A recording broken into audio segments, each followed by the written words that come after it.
미국의 나스닥, 우리나라의 코스닥이 있다면 뉴스쇼에는 뉴스닥이 있습니다. 뉴스쇼 증권시장 뉴스닥. 오늘도 두군 브러더스 나오셨어요. 국민의힘 전 비전전략실장 김근식 교수, 민주연구원 부원장 현근택 변호사. 어서 오십시오. 안녕하세요. 네, 안녕하세요. 기시다 총리 방한 이야기는 앞에서 많이 다뤄가지고 두 분께는 점수만 딱딱 여쭙고 본론 가겠습니다. 점수. 현 변호사님. 저는 C 주겠습니다. C? 예, 점수로? 점수로. 40점. C는 60점 아니야? 60점이에요? 그럼 D. D 주. C준다고 40점이라고 어떻게? 그래요? 40점? 제가 또 뭐 대학을 다녀본 지 하도 오래돼가지고 점수 개념이 없어요. 그러면 40점으로 할게요. 점수 숫자로 할게요. 40점. 김문식 교수님. 저는 B학점이니까 네. 80점. 80점. 예. 40점과 80점. 호사카 유지 교수와 또 윤상현 의원의 평가도 굉장히 엇갈리는데 그러니까 어제 기시다 총리의 이 발언들을 쭉 보면 이렇게 좀 엇갈리게 나오는 만하게 좀 애매한 것들이 좀 있었어요. 앞에서 그 부분은 다 평가를 했으니까 두 분과는 본론으로 바로 가죠. 두 분의 상한가 하한가 키워드 확인합니다. 김근식 교수님. 네, 한푼줍쇼 후원 호소인 김남국 코인 사태 하한가를 가져왔습니다. 김남국 코인 사태 하한가. 현 네. 변호사님. 저는 뭐 이제 한일 회담 관련해서 저기 태영호 관련해서인데요. 네. 정치 공세 굴복 않겠다는 태영호 하한가 이렇게 뽑았습니다. 태영호 의원 하한가. 김근식 교수의 키워드부터 좀 가보겠습니다. 한푼 줍쇼 호소인이라고 그러셨어요. 그렇죠. 김남국 의원 키워드로 골라오신 이유는? 김남국 의원이 이제 과거 국회의원 되기 전에 패널 때 저도 많이 봤고 친하기 때문에 네. 뭐 이렇게 대놓고 공개적으로 비판하는 게 좀 저도 좀 꺼림직합니다만. 오늘은 뭐 두 분 다 친하시지만 그럼요. 좀 객관적인 그렇죠. 평가를 해주세요. 그래서 이제 국회의원으로서 의정 활동을 잘하기를 사실은 개인적으로 많이 바라고 물론이죠. 있었죠. 근데 그 본래 그때도 그 패널 때도 만나보면 참 검소하고 네. 돈이 좀 없다는 생각이 많이 들게 보여요. 그때도 그랬어요. 없어 보여요. 없어 보였어요. 그럼 뭐 그럴 수 있죠. 그렇게 또 열심히 사는 또 젊은 변호사니까 얼마나 좋습니까? 왜냐하면 뭐 운동화에 구멍이 났다든지 이런 거를 뭐 그때도 많이 화면에서 느꼈어요. 봤거든요. 그래서 그 국회의원을 되고 나서 열심히 의정 활동을 하는구나. 뭐 그렇게 할 수도 있고 또 법사위 또 소속이고 또 철험회 소속이고 검수완박도 하고 뭐 이재명 대표 또 수행실장도 하고 그러지 않았습니까? 네. 뭐 그렇게 할 수 있는데 저는 이번에 좀 저뿐만 아니라 많은 국민들이 깜짝 놀란 게 약간 좀 앞과 뒤가 다른 모습이 드러났다는 느낌을 받는 거예요. 그러니까 없어 보이고 그다음에 한푼 줍쇼는 뭐 잘 알려진 화면이 많이 있지 않습니까? 후원금 좀 달라고 하면서 정말 한푼 줍쇼 하면서 후원금을 꽉 채워서 지금 1위를 했다는 거 아닙니까? 국회의원 후원금이. 근데 보니까 뭐 60억 이야기가 나오고 코인을 그렇게 가지고 있었다라고 이야기를 하면 그 돈이 뭐 어떻게 만드는 것이고 불법적인 게 있든 없든 상관없이 아니 60억 코인이 있으면서 한푼 줍쇼 후원 호소를 한다? 뭐 물론 그럴 수 있죠. 근데 조금 깨림직한 느낌이 드는 거죠. 저 같으면 그렇게 안 했겠다. 물론 이제 열심히 또 아끼니까 오히려 돈을 벌었을지 모릅니다. 왜냐하면 남산 1호 터널에 오후 9시에 지나면 2,000원이 면제잖아요. 네. 그러면 꼭 8시 50분쯤에 안 가고 서 있는 차들이 고급 차들이 많아요. 원래 부자들이 원래 부자들이 보통 5,000원짜리 티 입고 그래요. 맞습니다. 그럴 수도 있겠지만 그래도 좀 국회의원이면 앞과 뒤가 좀 다른 모습이 보이면 안 좋겠다는 생각이 들어요. 도덕적인 부분과 법적인 부분을 좀 따로 봐야 하는데 저는 우선 도덕적인 이미지에 도덕적인 좀 부분에서 타격을 볼 입지 않았나. 때도 네. 앞과 뒤가 다른 부분은 정치인으로서 좀 문제가 있었다. 그렇죠. 자, 이게 도대체 무슨 소리야 하는 분들을 위해서 주말 동안에 벌어진 이 진행 상황, 사건의 진행 상황을 좀 정리하고 갈게요. 그러니까 김남국 의원이 2022년 작년입니다. 2말 3초에 위믹스라는 코인 80여만 개, 그 당시 시가로 60억 원어치를 가지고 있다가 인출했다고 합니다. 당시 A코인 거래소의 지갑에 들어있던 걸 판 건데요. A코인 거래소가 이게 너무 큰 금액이 인출돼서 그랬는지 어땠는지 FIU에다가 거래 비정상적이다 이렇게 신고를 했답니다. 금융정보분석원에다가. 그러자 이제 금융정보분석원이 이상 거래다라고 해가지고 검찰에 이걸 또 통보를 해요. 그래서 검찰이 수사에 착수했다는 겁니다. 검찰에서는 이미 계좌 추적 영장을 신청했는데 이거는 기각당했다 그럽니다. 하지만 수사는 진행 중인 상황. 이게 이제 지난 금요일에 처음 보도가 된 거예요. 여기에 대해서 김남국 의원의 해명은 이렇습니다. 김남국 의원의 해명은 현 변호사님이 좀 대신 소개해 주시겠어요? 네. 예. 어쨌든 이게 지금 작년 2월에 이제 금융정보분석원에서 검찰에 통보를 했는데 예. 작년 1월 그러니까 1년이 넘은 거죠. 예. 근데 최근에 아마 한 지난 6일 검찰에서 이 압수수색 영장, 그러니까 압수수색 영장은 발부되는 게 한 90% 95% 되거든요. 계좌 압수수색인 거 추적이죠. 계좌 근데 그게 추적. 이제 기각됐다는 거예요. 예, 그러면서 이제 알려졌죠. 예. 그러다 보니까 김남국 의원 같은 경우에는 이게 영장이 기각될 정도면은 범죄 혐의에 대한 건 아니다. 그리고 본인이 다 실명으로 이제 거래를 해왔기 때문에 법적으로 문제 없는 것 같은데 그럼 이게 영장, 그러니까 구속영장이 기각되거나 이건 언론에 알려지는데 압수수색 영장이 기각되거나 이건 언론에 잘 안 나오거든요. 근데 지금 이제 일단 국민들한테 딱 꽂히는 게 60억. 60억. 이게 사실은 60억을 현금화했다는 게 아니라 아마 제가 보기에는 최고가일 때 아마 그 보유 곱하기 최고가 계산해 보면 60억 정도 되는 것 같은데. 아니 근데 그걸 A 거래소 전자지갑에서 빼서 다른 거래소로 넣었다 이 그렇죠. 얘기가 지금 이제 김남국 의원 핵심이 얘기는 그거예요. 왜냐하면 이거를 현금화했으면 재산 등록, 그러니까 코인 자체는 이제 재산 등록 대상이 아니기 때문에 등록은 안 되는데 이걸 현금화했으면 어디론가 이제 본인 재산이 됐을 거 아닙니까? 예. 그럼 재산 등록이 돼야 되는데 예. 현금화를 얼마나 했느냐? 440만 원 그렇죠. 냈대요. 그러니까 나머지 이제 설명에. 코인을 넣어놨고 지금 60억은 그 당시에 이제 최고가인지 모르겠지만 이제 그 위에 이제 다른 코인을 샀는데 그게 떨어졌다. 몇 억밖에 안 된다. 그래서 아마 오늘 현재 가격이 얼마인지 아니면 언제 얼마에 샀는지 그다음에 자금 출처가 얼마인지 이건 아마 이제 본인이 소명할 것 자, 같습니다. 여기까지가 김남국 의원이 SNS를 통해서 밝힌 입장이고요. 네. 오늘 인터뷰 저희가 요청했습니다만 오늘 인터뷰는 일절 안 한다. 대신 오늘 뭔가 입장문을 소명하겠다. 밝힐 것 같아요. 자, 김근식 교수님 이 정도면 이해되십니까? 그러니까 해명을 그렇게 하고 있어요. 그러니까 지금 김남국 의원의 해명을 그때 듣는다면 아직은 범법 사례, 범법 혐의는 없는 거죠. 그러니까 뭐 영장이 기각이 됐겠죠. 그러나 제가 아까 말씀드린 것처럼 법적 처벌이나 법적 그 범법 혐의를 벗어나서 정치인 그리고 김남국 의원 하면 우리 국민들한테 많이 이름이 오르내리는 핫한 정치인 아닙니까? 예. 정치인으로서의 정치적 도의적 저는 책임을 이야기하는 거예요. 우선 제가 볼 때 법적 책임은 뭐 이후에 수사를 받아보면 나오겠지만 예. 첫 번째가 그 60억까지 올랐다고 하는 그 돈이 지금은 떨어져서 몇 억밖에 안 된다. 뭐 그럴 수 있죠. 그러면 60억까지 최종 상한가까지 갔던 그 돈의 시드머니는 어떻게 만드는 것이고 출처가 어떻게 되고 어떻게 그 60억까지 형성됐는가는 설명할 필요가 있는 거예요. 보통 서민 입장에 60억이면 얼마나 큰 돈입니까? 저는 상상도 안 되는 돈입니다. 근데 그 돈이 애초에 그러면 언제부터 처음에 시드머니를 어떻게 만들어서 현금으로 그걸 했는지 설명을 해야죠. 근데 그 이야기는 일절 안 하고 있습니다. 그렇죠? 네. 그다음에 뭐 일부는 뭐 주식을 팔아서 그 돈으로 시드머니를 만들었다고 그러는데 이미 국회의원 재산 공개 신고에 내보면 그 뭐 LG 디스플레이인가 그 주식으로 성공했던 그 내용은 다 현금화 시켜서 재산 공개 다 현금으로 예금으로 들어가 있어요. 아, 그래요? 예금이 한 9억인가가 올랐더라고요. 그게 좀 그 주식을 팔아서 만든 현금을 예금에 넣었다는 것이거든요. 예. 그러니까 사실은 그건 뭐냐 그러면 처음에 60억까지 올랐던 이 돈의 시드머니가 어떻게 나온 그러니까 거냐. 600만 원으로 시작했는데 그게 60억이 된 거냐? 아니면 뭐 그렇죠. 6억으로 했는데 60억이 된 거냐? 그렇죠. 여기에 대한 처음에, 해명도 처음에 필요하다. 어떻게 했는지 출처와 형성 과정이 또 나와야 되고요. 두 번째로는 2022년 그 2말 3초의 시점에 대한 불분명한 의도가 있는 거죠. 그러니까 팔 수 있죠. 그다음에 인출해서 갖고 있을 수도 있죠. 예. 근데 그때가 다 나온 것처럼 그 한 달 후에 실명제가 예고됐다는 거 아닙니까? 이 코인에 대한 실명제가 예. 뭐 실명제가 좀 무슨 뜻인지 잘 모릅니다만 코인을 갖고 있는 사람이 이제 드러난다는 거 아니에요? 그러니까 한 달 전에 후다닥 인출을 해서 다른 데 옮겨놓은 거 아닙니까? 근데 이 전자지갑이 실명으로 돼 있었다는 해명 아니에요, 지금? 김남국 의원이? 계좌는 그것으로 뭐 거래를 했다는 건데 한 달 후에 무슨 트래블룰인가 뭐 그게 네, 나와가지고 네, 네. 무슨 실명제가 이 시점이 나오니까 사실은 그 전에 그 60억이라는 돈이 한꺼번에 빠지니까 FIU에서도 수상하게 본 거 아니에요. 일단은 거래소에서 수상하게 네, 봐서 네, FIU에 네. 신고했대요. 그러니까 그 시점에 왜 하필 그랬느냐. 저는 그 의도가 분명히 있다고 우리 생각이 이제 들어요. 코인 모르는 사람들끼리 전자지갑 얘기하고 그러니까 뭔지 잘 모르는데 사실은 FIU는 1,000만 원 이상 거래되면 기본적으로 이제 자동으로 신고가 되고 그 중에 이제 이상 거래가 있으면 어찌 보면 이제 그거를 검찰에 통보를 하는 네. 겁니다. 근데 우리 가상거래 저도 잘 이렇게 모르는데 그 가상 계좌 같은 거를 만들어서 거기서 하거든요. 그러다 보니까 계좌를 통해서 거래될 수밖에 없는데 이걸 만약에 현금화 안 하고 코인을 갖고 있었다 그러면 일단 등록 대상이 아니기 때문에 등록 문제도 안 생기고 말씀처럼 저도 이 재산이 뭐 이게 뭐 5, 6억이 아니라 5, 60억 정도 되는 거기 때문에 과연 어디서 했느냐는 얘기를 나올 수 있는데 근데 김남국 의원 저도 뭐 친분이 있고 이렇게 다녀보면 그러니까 예전부터도 이제 주식은 하셨던 분이에요. 이분이. 네, 네. 그러니까 이게 이준석 대표나 김남국 의원이나 다 80년대 이분들인데 촉이 좋습니다, 되게. 주식 금액을 우리처럼 뭐 적은 금액이 아니라 몇 억씩 하시는 분들이에요.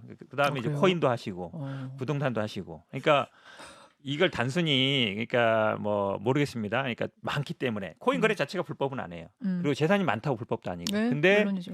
2030 세대들이 보기에 2030 다른 세대들도 비슷하거든요. 이분들도 보면은 부동산도 하고 주식도 하고 코인도 다 해요. 근데 그분들 생각보다는 훨씬 더 큰 금액을 하는 거죠. 그렇죠. 예, 큰 금액을 하는 거는 그만큼 어찌 보면 이 뭐 재테크나 이런 거에 대한 이제 감각도 있고 아니면 이제 이 시세라든지 움직이는 거에 대한 촉도 있는 건데 근데 제가 봐더라도 이 출처 어디서 나왔느냐 밝힐 필요 있는 것 같고 또한 현재 그러면 재산이 얼마나 되느냐 이게 가치가 얼마냐 이런 건 제가 보기에 소명이 필요한 것 같고 본인도 이제 밝히겠다고 하는 것 같습니다. 한 푼 줍쇼 후원을 요청했는데 60억 원까지 코인을 가지고 있었던 적이 그럼요. 있는 자산가라는 문제는 이제 도덕성, 뭐 이미지 그런 요런 문제죠. 요런 문제, 네, 상대적 박탈감을 그렇죠. 주는 문제 네, 이거라면 네. 이것과 별개의 쟁점은 뭐냐면 이 가상화폐로 벌은 소득에 대해서 과세를 하려고 했었어요. 정부가 하려고 했는데 이 과세 유예하자라고 법안이 나온 시점이 있습니다. 그 실제로 과세 유예가 됐거든요. 근데 거기에 김남국 의원이 공동 발의한 문제, 이거 이해 충돌 아니냐, 요쟁점이 하나 있는 거고요. 또 하나는 공직자 재산 신고할 때 가상화폐 신고하게 돼 있는 건 아니지만 그것의 의도가 뭐냐? 국회의원 부인의 귀금속까지 신고하라는 의도가 뭐냐? 그거는 그만큼 투명하게 이 사람의 재산을 들여다보자는 의도를 알았다면 이 정도의 많은 가상화폐라면 이거를 신고를 했었어야 되는 건 아니냐? 혹은 뭐 그런 부분들에 대한 쟁점이 있는 것 같더라고요. 그러니까 이제 제가 말씀드린 이제 법적 처벌 여부를 떠나서 정치적 도덕적 이제 비난을 사실 받을 수밖에 없는 상황이 된 거고요.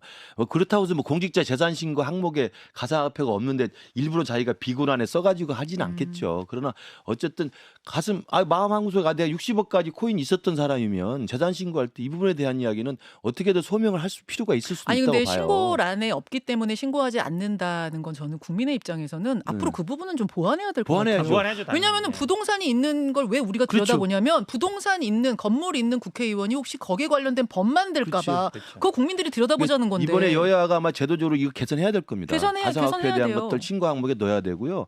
두 번째로는 김남국 의원이 아까 그 우리 앵커께서 말씀하신 것처럼 일종의 빈곤 이미지가 좀 있었잖아요. 이게 빈곤 이미지 뒤에 60억 코인이라는 것이 이제 이미지가 이제 어긋나면서 이제 저는 정치적인 이제 비난을 받는 거고 두 번째는 이제 그 이후에 이 사건이 터진 이후에 대응이에요. 저는.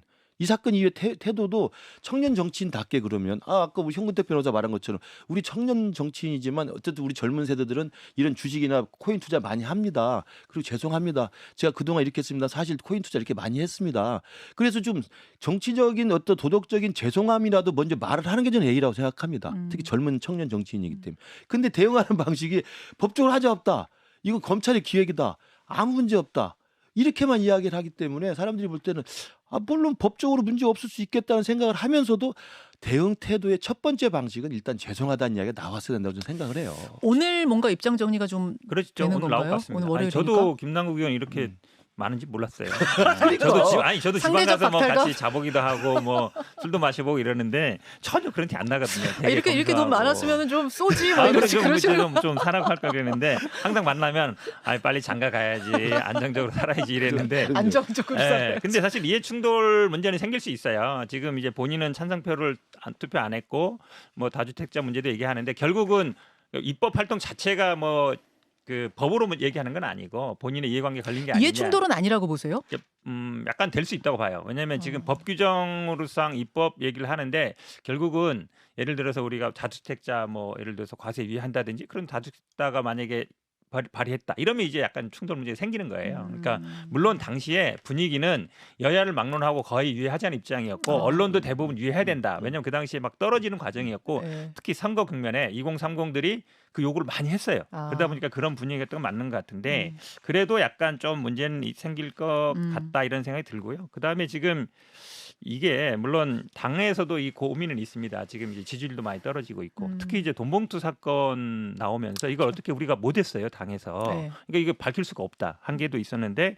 근데 돈봉투 사건은 당내 경선 과정의 문제였는데 예. 이거는 김남국 의원의 개인의 문제예요. 그렇죠. 재산행동 문제고 그 다음에 이 공직자 재산 등록에 안 들어간 것도 보면 이렇게 많은 돈을, 그러니까 재산의 대부분을 코인으로 갖고 있을 거라 생각을 미처 못했을 거예요.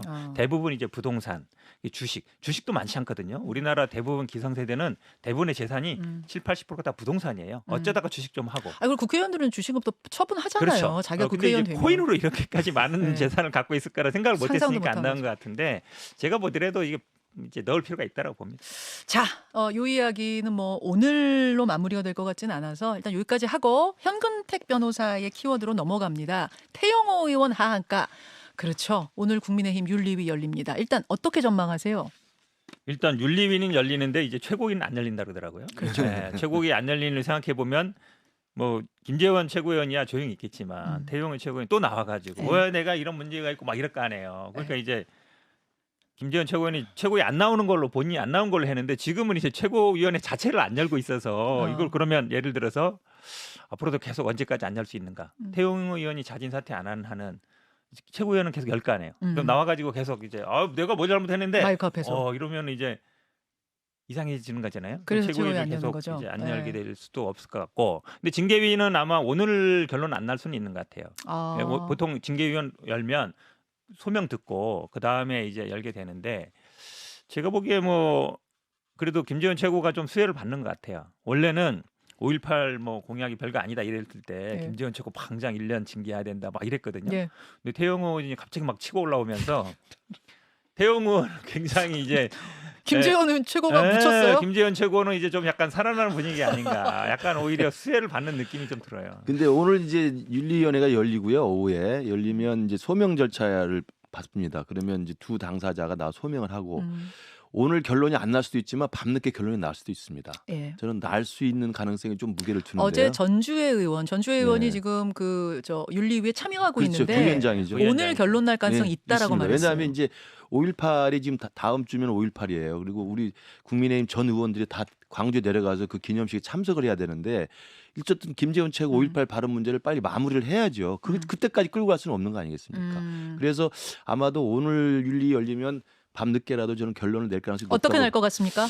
저는 중징계 분위기가 당에서는 지배적이에요. 중징계면은 당원권 정지 1년 정도. 거기까지는 뭐 정확히 모르죠. 윤리는 독립적 기구니까 윤리위원들이 논의를 해서 하겠습니다만 당원권 정지가 1년이냐 1년 이하냐가 이제 굉장히 중요하잖아요. 왜냐하면 내년 총선에 출마할 수 있느냐 없느냐 문제이기 때문에. 엄청 중요하죠. 그래서 그분들한테는. 그런 내용들까지 포함해서 윤리가 아마 고민해서 오늘 밤늦게 결론이 나면 그 이후에 이제 중요한 건 그거죠. 저는 김재원 최고 같은 경우 뭐 결론이 나면 어떻게 대응할지는 지금 잘 모르겠습니다만 태영호 최고 같은 경우는 지난주에 기자회견의 그 모양새를 봤을 때는 중징계가 나오면 또 저항할지도 모르겠어요. 엄청 억울해하는 네. 느낌이잖아요. 지금. 저는 이제 그 부분은 진짜 당에 큰 부담을 준다. 저는 그렇게 생각합니다. 저는 뇌피셜로 찍어보면 네.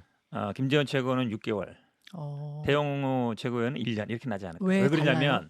이게 기준이 국민의힘이 굉장히 징계 수위를 높여놨어요. 예전에 이준석 최고 기억하시겠지만 뭐 그저 경찰 조사도 안 하고 그냥 뭐 성접대 받은 거 아니냐라고 했을 때 6개월. 맞아요. 양도 구육하니까 1년 이랬거든요. 그러니까 그 정도까지 1년인데 그러면은 이게 지금 발언은 한 번도 아니고 3~4번이고 5.18, 4.3 다 거쳐 있거든요. 그땐 또 당대표였고 심지어 당대표였고. 최고위원보다 더 그렇죠. 높고. 근데 6개월 이하는 낼 수가 없어요. 6개월 이하 내면 아마 이준석 대표가 바로 나는 뭐냐 이럴 거예요. 그렇죠? 근데 말씀처럼 1년까지 가면 이제 총선 출마 못 한단 말이에요. 네. 그럼 이제 태영호 최고 같은 경우에는 이제 정리해야 되는 분위기 아니냐가 있는 것 같아서 1년 할 것 같고 김재원 최고는 지금 원내도 아니에요. 사실은 어디 보장받지도 못했어요. 네. 출마 자격 자체를 안 주는 거는 좀 심한 거 아니야?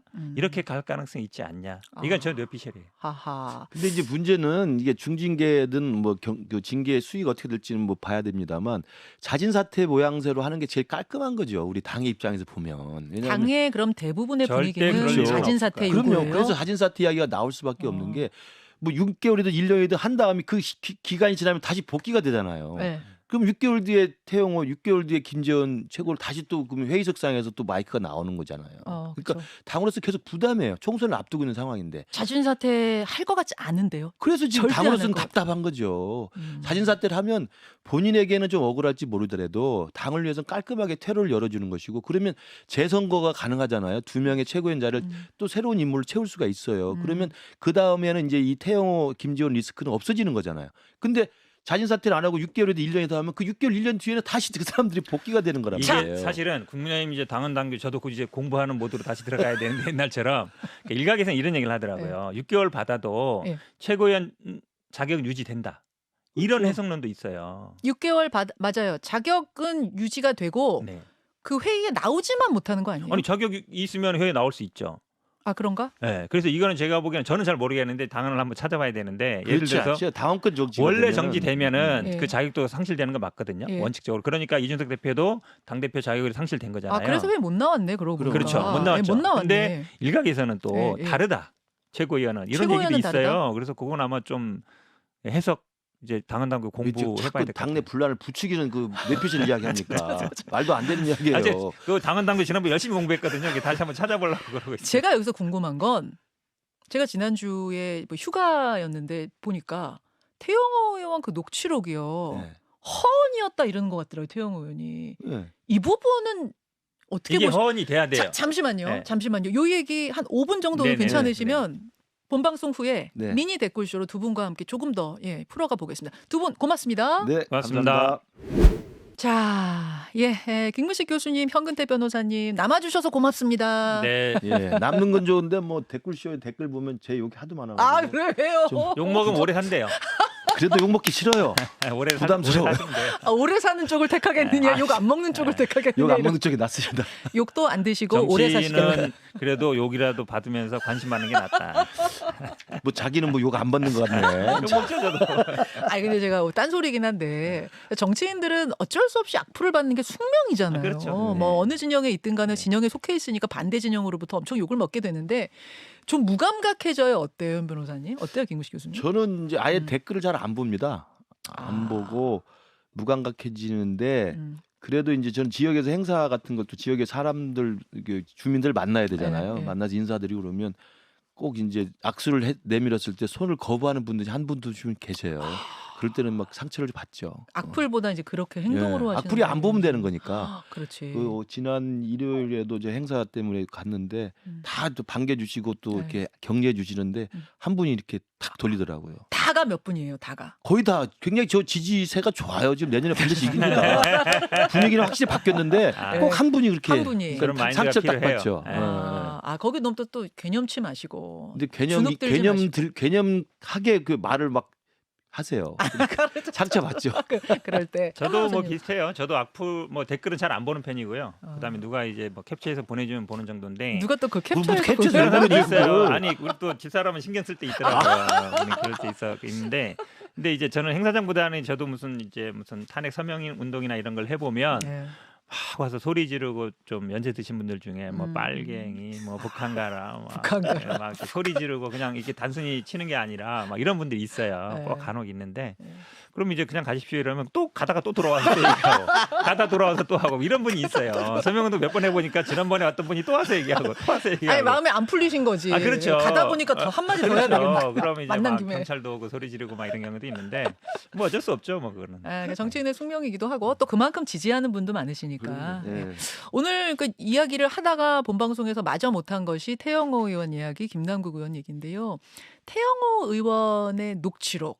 지난주 제가 휴가로 이제 쉬고 있는 와중에 떠들썩하더라고요. 그 녹취록이 첫 버전은 MBC에서 네, 아마 나온 네. 것 같은데 한 태영호 의원실의 어떤 보좌진이 아마 제보를 한 게 아닌가로 지금 추정이 되고 있죠. 준비가 됐습니까? 녹취록 준비는 안 됐나요? 이제 그 내용이 뭐였죠, 현 변호사님? 기억나세요? 이거 있죠. 어쨌든 태영 의원이 내가 이진복 그 정무수석을 만나서 보니까 이 일본과 관련된 문제 야당이 세게 공격한다. 이거에 대해서 최고위원회 왜 아무도 아무 말을 안 하느냐? 당신이 세게 얘기를 하고 이러면 내가 대통령한테 잘 보고할 테고 그러면 내년에 공천도 문제 없다.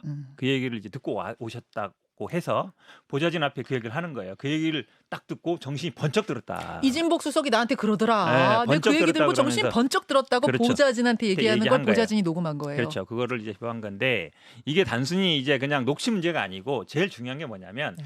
대통령실에서 공천 지금 정치인들은요 다 내년 공천에 관심이 가 있어요. 그리고 국민의힘인들은 다 알아요. 결국 내년 공천은 대통령실에서 할 거다. 마음속으로 다 알고 있거든요.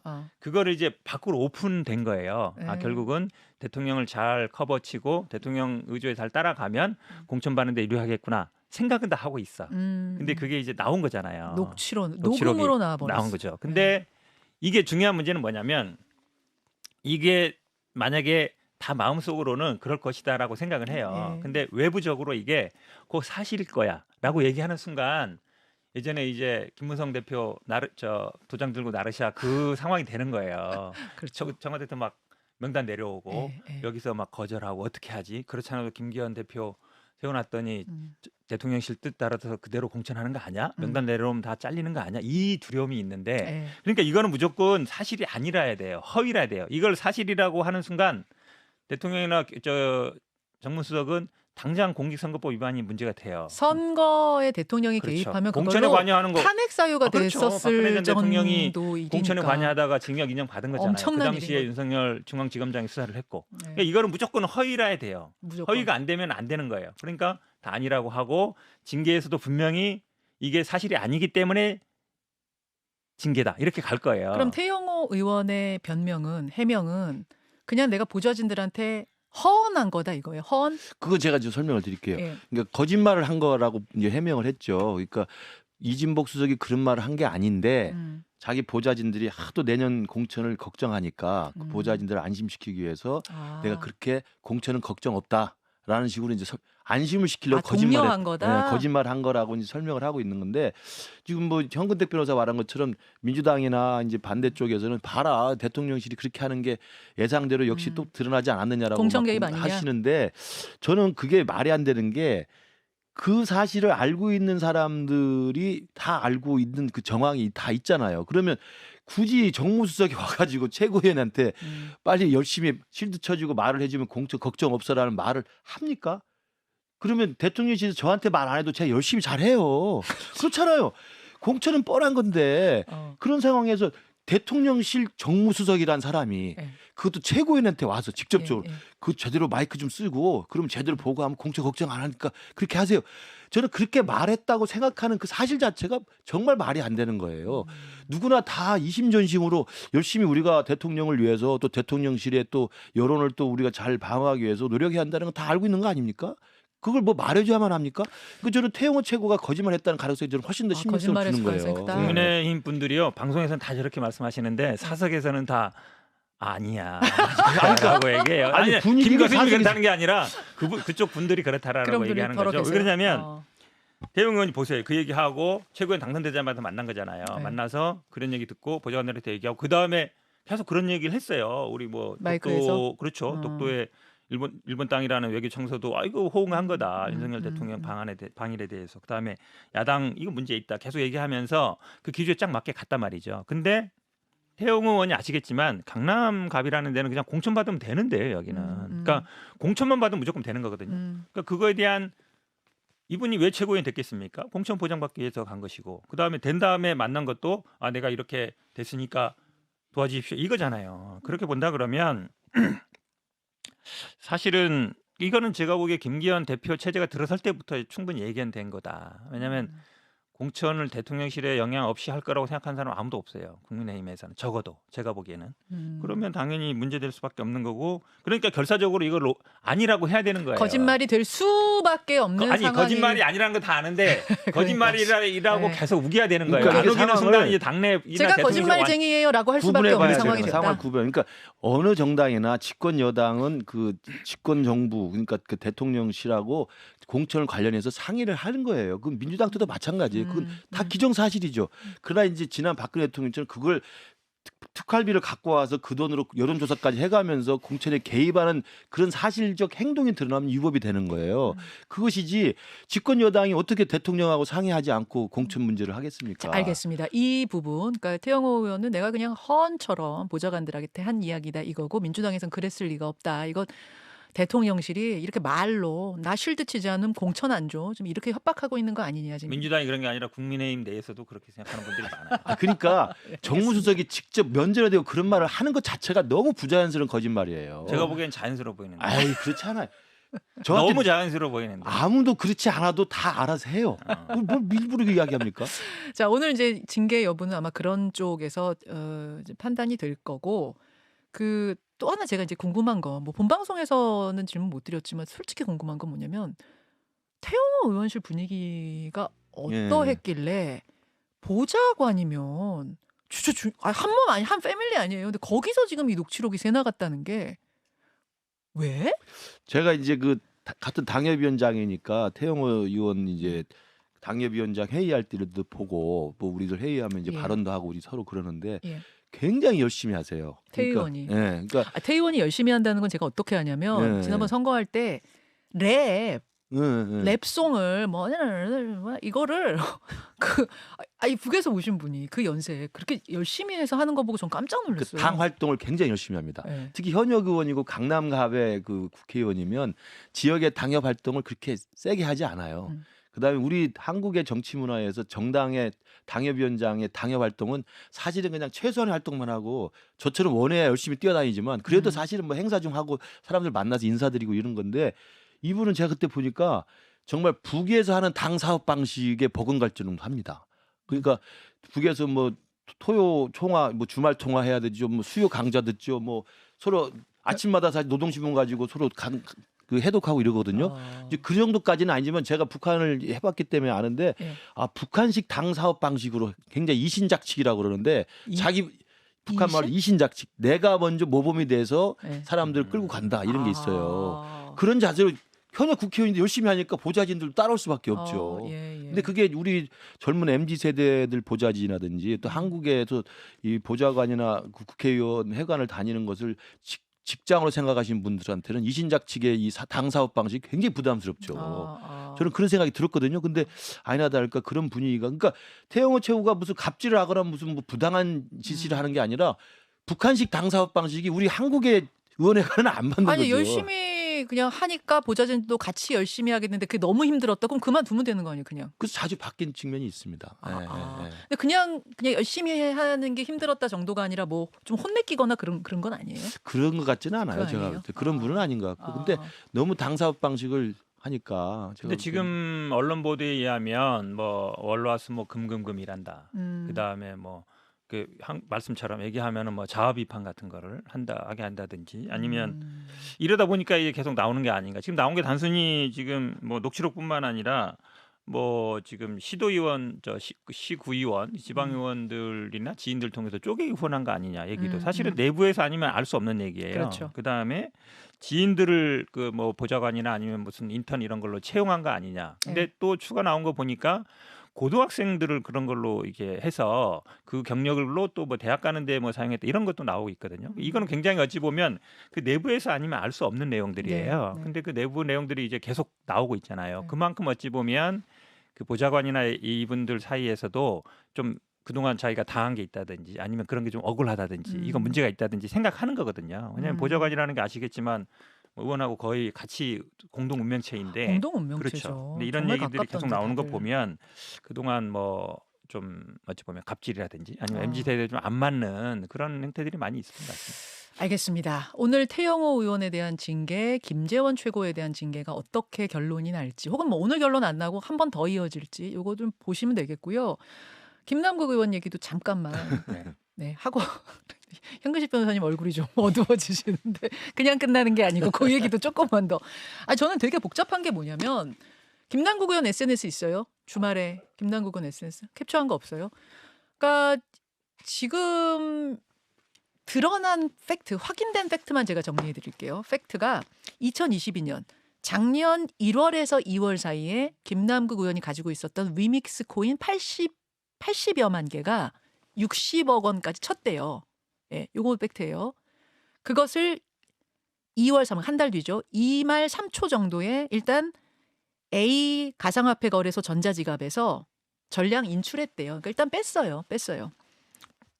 뺐고 그러자 이제 A 거래소가 이렇게 대량 거래가 이루어지면은 일단 이상 거래로 생각을 해서 신고를 하게 돼 있대요. FIU에다가 금융정보 뭐 분석원인가 여기다가 신고를 하게 돼 있대요. 왜냐면은 주가 조작이나 뭐 이런 거 때문에 여러분 보셨잖아요, 이번에 그 사태. 그러니까 일단 신고를 했는 모양입니다. 그러자 FIU가 쭉 보더니 이거 좀 이상하네 이래가지고 검찰에다가 통보를 했어요. 그러자 검찰이 계좌 추적 영장을 청구했는데 그거는 기각당했다고 합니다. 그러고도 그런 후에 이제 계속 조사가 이루어지고 있는 것을 금요일에 이거 조선일보가 먼저 보도한 건가요? 예. 네. 거기서 이제 첫 보도가 나오면서 그동안의 상황이 알려진 겁니다. 여기까지가 알려진 팩트예요. 김남국 의원은 SNS로 지금 몇 번 대응을 했는데 주말 사이에 뭐라고 했냐면 그 전자지갑 실명으로 가지고 있었던 거고 그다음에 전량을 인출했지만 그 인출한 거를 바로 다른 거래소 다른 코인에 또 전량 투자를 했다. 현금화한 건 440만 원에 불과하다. 이렇게 얘기를 했고요. 그 당시에는 60억 원 했었지만 지금은 가치가 떨어져 가지고 몇억 원 정도, 몇 억인지 정확히 밝히진 않았습니다. 몇억 원 정도 남았다. 지금 이렇게 이야기를 하고 있는 거고 이해 충돌이라고 막 그러는데 과세 법안, 과세 유예 법안 낸 거 그거 이해 충돌 아니다. 뭐 많은 국민이 혜택 받는 것을 입법하는 건데 그게 어떻게 이해 충돌이 되느냐 이렇게 얘기를 했고 공직자 재산 거래 때 왜 재산 신고 때 왜 신고 안 했어요? 이렇게 얘기하자 가상화폐는 신고 대상 아니다. 이렇게 지금 해명을 한 것까지예요. 김구식 교수님은 제일 예. 지금 좀 그랬던 게 그 한푼 줍쇼 그렇죠. 요 그러니까 부분이 제일 실망스럽다. 정치인은 국민들에게 항상 모범적인 그런 자세를 보여야 되고 그다음에 그 행동 하나하나도 국민들 눈높이에 맞춰서 해야 된다고 봐요. 그렇기 때문에 아까 말씀드린 것처럼 법적 혐의 여부를 떠나서 그렇게 한푼줍쇼라고 했던 그 후원금 호소를 했던 김남국 의원의 뒷면에 60억 코인이라고 하는 이 이미지가 딱 박히면서 많은 국민들이 굉장히 좀 놀랐고 충격을 받았을 거라는 게 이제 일단 첫 번째고요. 그렇기 때문에 김남국 의원은 이 보도가 나오고 이 사태가 커질 때 맨 먼저 죄송합니다를 먼저 했어야 됩니다. 죄송하고 자기가 여러분들에게 정말 실망을 끼쳐서 죄송하다는 이야기 했으면은 사실 좀 해명이 좀 그 뒤로 설명이 좀 깔끔하게 나올 수 있는데 처음부터 그냥 이건 문제 없다. 나는 잘못 검찰의 없다. 기획수사 아니냐 네. 뭐 이제 이런 그럼 거. 한동훈의 네. 작품이다. 뭐 이런 식으로 이야기를 하니까 이재명스럽다는 이야기가 나오는 거예요. 저는 그런 면에서 김남국 의원이 지금이라도 오늘 뭐 해명을 한다고 그러긴 합니다만 지금이라도 깔끔하게 지금 설명을 하는 과정에서 하나 빠져 있는 빈 부분이 처음에 그럼 60억까지 올랐던 그 코인 투자의 원금 그 종잣돈은 어디서 만들었는지를 설명을 먼저 해야 됩니다. 그래야 되지 않겠어요? 얼마를 넣는지도 네, 얘기해야 그렇죠. 되고. 종잣돈이 어떻게 만들어져서 종잣돈을 어떻게 가져왔는지를 설명을 해줘야 되니까 저는 그 부분이 빈틈이 있으니까 설명해주고 두 번째는 반드시 오늘 해명할 때는 저 죄송합니다는 이야기를 해야 된다고 봐요. 근데 그 위믹스라는 코인은 전 사실 처음 들어봤거든요. 네, 제가 저도 이제 아는 처음 거는 들어봤어요. 비트코인, 이더리움, 솔직히 그 정도예요. 그 정도는 알죠. 네. 저기를 테라루나 네. 정도 아는데 리믹스도 굉장히 그 별로 안 좋은 그 별로 좀 사건 사고가 많은 코인이라고 제가 들었는데요. 무슨 게임 그러니까 잘 네. 모르는 모르고, 사람들끼리 얘기해봐도 소용없고. 코인 좀 이런 아는 분 있어요? 코인 좀 바깥에? 이게 그런 거죠. 그러니까 예를 들어서 비트코인이나 뭐 이더리움이 너무 유명하니까. 네. 근데 그거는 이제 등락폭이 크지 않거든요. 네. 근데 이 위믹스 코인 같은 경우에는 이제 국내에서 만든 거고 그러다 보니까 뭐 특정 뭐 기업과 관련된 거 아니냐. 그다음에 이거를 혹시 이제 미리 알고 정보를 가지고 있었던 그렇죠. 거 아니냐? 내부자 정보 이용한 거 아니냐. 요 부분이 제가 보기에 이제 법적으로는 좀 문제가 될 수 있을 그래서 것 아까 같아요. 김구식 교수님이 얘기하신 도대체 언제 넣었고 그렇죠. 얼마를 그럼요. 넣었냐가 중요한 게 진짜 600만 원 그냥 쓱 넣었는데 한 600만 원 넣었는데 그게 생각지도 못하게 뛰어서 60억이 된 그럴 건지. 것 같지는 않고요. 이분이 예전에 이제 그 주식할 때도 보면 뭐 LG 디스플레이를 뭐 그때 뭐 9억인가 얼마치 뭐 갖고 있었다 이런 거 보면 이제 큰 돈을 했을 것 같아요. 그러니까 말씀하신 것처럼 얼마를 넣어서 그러니까 사실은 최고 유가 60억 됐다는 아무 이 없어요. 현재 얼마 됐는지 아니면 현금화 얼마 됐는지 그게 결국은 재산이니까. 그런데 이제 출처는 얘기할 필요는 있죠. 근데 뭐 제 생각에는 뭐 주식 하거나 이제 이런 걸로 했을 것 같은데 그러면 그게 이제 왜 여기다 했는지 이런 것도 이제 제가 네, 보기에는 믹스. 같은데 사실은 이게 우리가 모르는 영역이라 예를 잘은 들어 우리가 모르는 삼성전자 영역이죠. 뭐 현대차 주식 사는 게 아니잖아요. 그러니까 어떤지 잘 모르는 상황이라 또 그들만의 세계가 있는 것 같아요. 리믹스 같은 경우 어디 언론 보도 보니까 네. 그뭐 불투명하고 수상한 그런 뭐 그런 게 많아가지고 상장 폐지된 적도 있고 그랬다고 그러더라고요. 코인도 상장 폐지가 뭐 있어요? 그렇다고 그러던데요. 그러니까 그 굉장히 우량한 그 코인은 아닌가 봐요. 그래서 이제 김치 코인이라는 이야기도 그렇다는데 이게 400원 그러니까 한 주당 400원 초반이다가 400원대다가 2021년 말에 급등했대요. 21년 급등해서 400원이 된 게 25,000원을 넘어갔대요. 오, 그랬다가 2022년에 계속 하락해서 지금 다시 400원이래요. 아, 근데 그러니까. 김남국 의원이 판 게 언제냐? 2022년 2말 3초예요. 그렇죠, 그렇죠. 그러니까 폭락 직전이죠. 직전에 그러니까 그 수상한 그 정황은 있어요. 제가 볼 때. 물론 이제 김남국 의원은 판 다음에 그 현금화한 게 아니라 그러니까 다른 거래소에 코인을 다른 넣었는데 코인을 샀는데 그게 떨어졌다. 지금 해명은 그거긴 해요. 그러니까 이제 여기서 의혹을 막 제기하는 막 국민의힘 분들은 그거 알고 들어갔다 알고 빠진 거 아니야? 그러니까 정보 있었던 거 그 이제 얘기 그런 하시는 부분이 거죠. 나오면 그건 굉장한 이제 큰 그 범죄 혐의가 되는 거고요.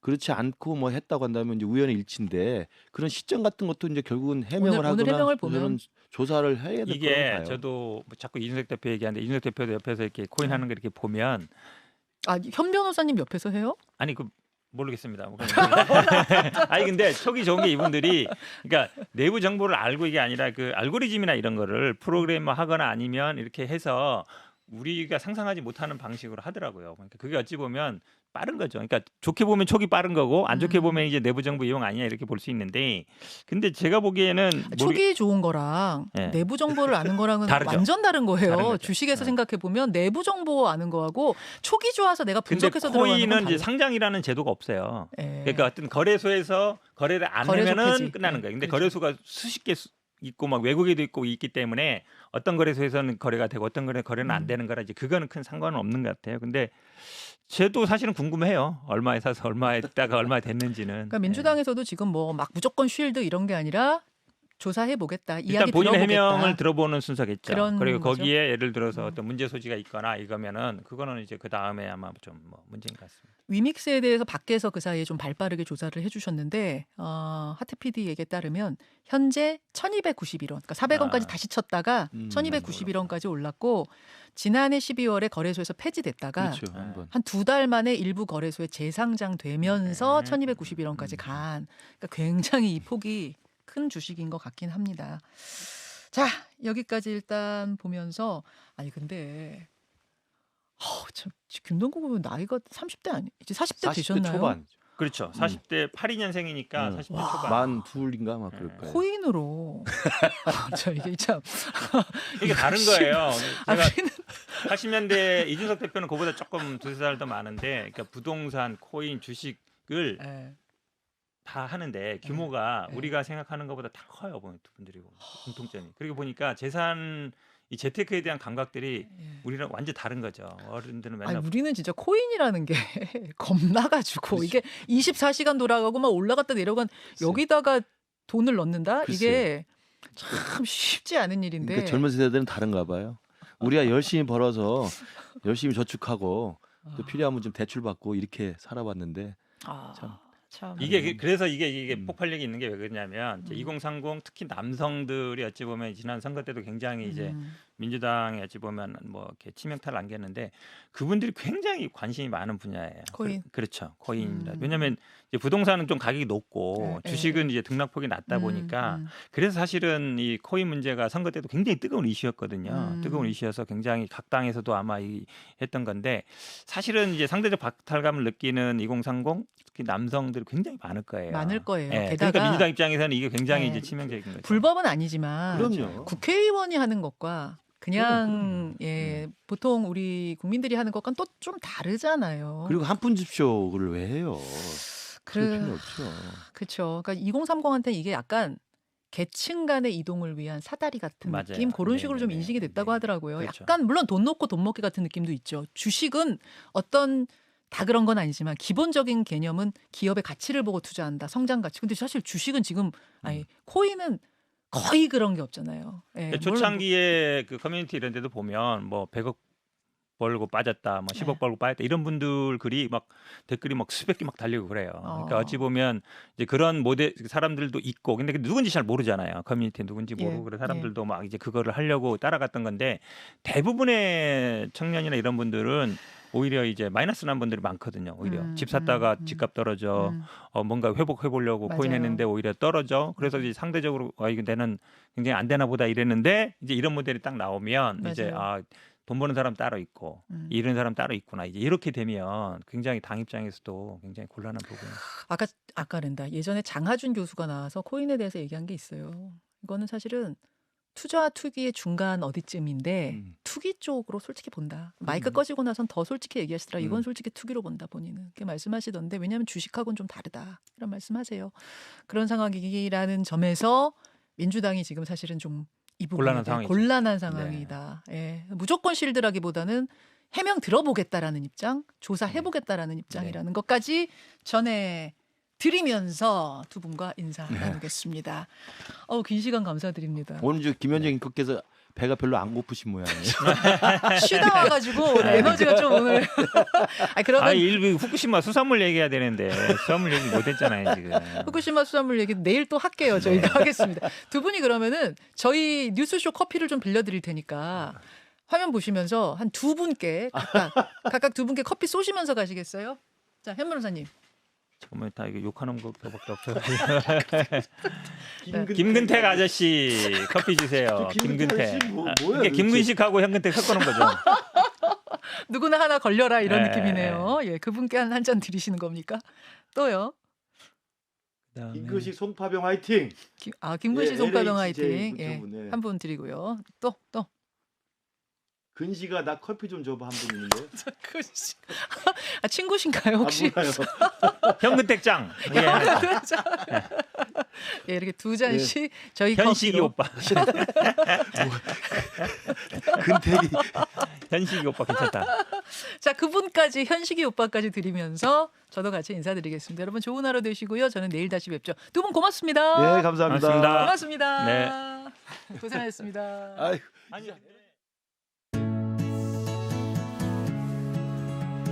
김현정의 뉴스쇼는 시청자 여러분의 참여를 기다립니다. 구독과 좋아요, 댓글 잊지 않으셨죠? 알림 설정을 해두시면 평일 아침 7시 20분 실시간 라이브도 참여하실 수 있습니다.